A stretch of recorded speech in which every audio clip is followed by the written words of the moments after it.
Today's prompt is to generate a template to document your workflows. So many of the things that we're going to do, that we're going to find to optimize with AI, are going to be workflows inside of our business. So how do we go about documenting our current workflows and how we may improve them? So this prompt here that I've run will give you a template to go document the current processes for your workflows.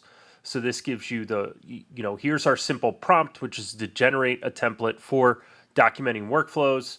Here's the template. It's going to give us some basic information about what the workflow is, who, typically does the workflow, when we did this, the purpose, the overview, and then inputs, roles and responsibilities, and then the step-by-step procedure, which is critical to, documenting the step-by-step procedure, because this is where we may automate or use AI to improve those procedures.